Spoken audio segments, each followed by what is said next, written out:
వందే మాత్రం. నేను మీ journalist Navata. Welcome to R political.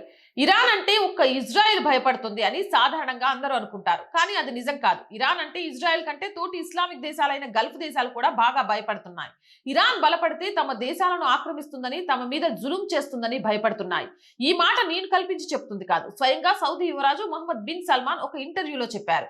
ఆ ఇంటర్వ్యూ క్లుప్తంగా చెప్పాలంటే, రిపోర్టర్ అడిగిన ప్రశ్న, ఘనత వహించిన యువరాజా, భవిష్యత్తులో ఇరాన్తో చర్చలు జరిపే అవకాశం ఉందా అంటే, వారు ఈ ప్రాంతంలో చేస్తున్న పనుల దృష్ట్యా నేరుగా వారితో మాట్లాడే అవకాశం ఏమైనా ఉందా అంటే, మొహమ్మద్ బిన్ సల్మాన్ ఒక తీవ్రవాద భావజాలం మీద ఆధారపడి నడిచే వ్యవస్థ లేదా వ్యక్తితో నేను ఎలా చర్చలు జరపగలను? వారి రాజ్యాంగంలోని ఖొమేనీ వీలునామాలోనూ ఒక విషయం స్పష్టంగా ఉంది. వారు ప్రపంచమంతా ఉన్న ముస్లింలని తమ ఆధీనంలోకి తెచ్చుకోవాలని, వారి జఫారీ ద్వాదశ సిద్ధాంతాన్ని ప్రపంచం మొత్తం వ్యాపింపజేయాలని రాసి ఉంది. వారి నమ్మకం ప్రకారం మహాది వచ్చే వరకు వారు ఇలాగే చేయాలి. అలాంటి వారితో నేను ఎలా చర్చలు జరపగలను? మా మధ్య ఉన్న ఉమ్మడి ప్రయోజనాలు ఏమిటి? ఏ ప్రాతిపదికన మేము ఈ ఒక ఒప్పందం రాగలం? ఉదాహరణకు, మాకు రష్యాతో ఏదైనా సమస్య ఉంటే అది ఆర్థిక పరమైనదా లేక రాజకీయ పరమైనదా అని చర్చించి పరిష్కరించుకోవచ్చు. సిరియా లేదా యొమెన్ విషయంలో మా ప్రయోజనాలు ఏంటి, వారి ప్రయోజనాలు ఏంటి అని మాట్లాడుకోవచ్చు. కానీ ఇరాన్ విషయంలో అది సాధ్యం కాదు. ఎందుకంటే వారి సిద్ధాంతం ప్రకారం మహాది రాక కోసం వారు ప్రపంచాన్ని సిద్ధం చేయాలి మరియు మొత్తం ముస్లిం ప్రపంచాన్ని తమ ఆధీనంలోకి తీసుకోవాలి. ఈ లక్ష్యం కోసం వారు తమ ప్రజలను గత 30 ఏళ్లుగా అభివృద్ధికి దూరం చేశారు, ఆకలితో అలమటించేలా చేశారు మరియు మౌలిక సదుపాయాలను నిర్లక్ష్యం చేశారు.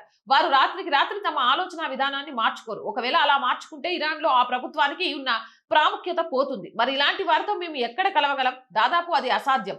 మేము గతంలో చాలా సార్లు ఈ వ్యవస్థను పరీక్షించాం. రఫ్సంజానీ కాలంలో వారు కేవలం నాటకాలు ఆడారని అర్థమైంది. మొదట ఖమేనీ విప్లవం తర్వాత వారి విస్తరణవాదం మొదలవుతుంది. ఆపై ప్రపంచం మొత్తం వారిపై వ్యతిరేకత చూపినప్పుడు వారు రఫ్సంజానీ వంటి ఒక శాంతి కామకుడిని ముందుకు తెస్తారు. అతను మా నమ్మకాన్ని కూడా గెలుచుకున్నాడు. కానీ ఒకసారి పరిస్థితులు అనుకూలించాక మళ్ళీ అహ్మద్ నైజాక్ వంటి ఒక తీవ్రవాద నాయకుడిని అధికారంలోకి తెచ్చి వారి విస్తరణవాదాన్ని కొనసాగిస్తారు. ఈ ఆట ఇక సాగదు, ఇది ముగిసిపోతుంది.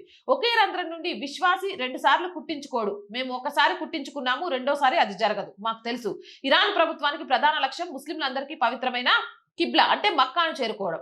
ఆ యుద్ధం సౌదీ అరేబియా వరకు వచ్చే వరకు మేము వేచి ఉండము.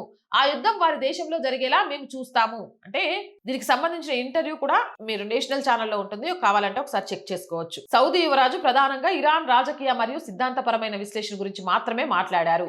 ప్రపంచ ముస్లింలు అందరికీ అతి పవిత్రమైన స్థలాలైన మక్కా, మదీనా గల ఇస్లామిక్ దేశమైన సౌదీ అరేబియా వంటి దేశమే తోటి ఇస్లామిక్ దేశమైన ఇరాన్ విస్తరణవాదం గురించి భయపడుతున్నప్పుడు, భూమి మీద యూదులు అనే వారినే లేకుండా చేయాలని చూస్తున్న ఇరాన్ ని చూసి ఇజ్రాయెల్ భయపడి దాడి చేయడంలో విచిత్రమేముంది?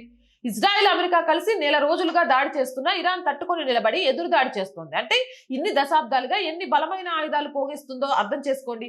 ఇటువంటి దేశం చేతిలోకి నిజంగా అణుబాంబు వస్తే సౌదీ యువరాజు చెప్పినట్లుగా ప్రపంచం మొత్తాన్ని గడగడలాడించకుండా ఉంటుందా ఇరాన్?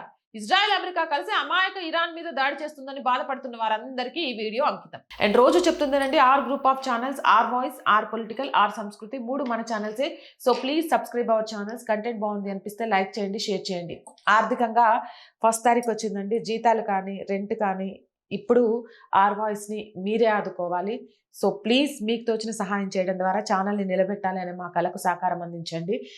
సబ్స్క్రిప్షన్ పక్కనే జాయిన్ అనే బటన్ ఉంది. 1 to 5 లెవెల్స్ ఉన్నాయి. ఏదో ఒక లెవెల్లో సపోర్ట్ చేయండి.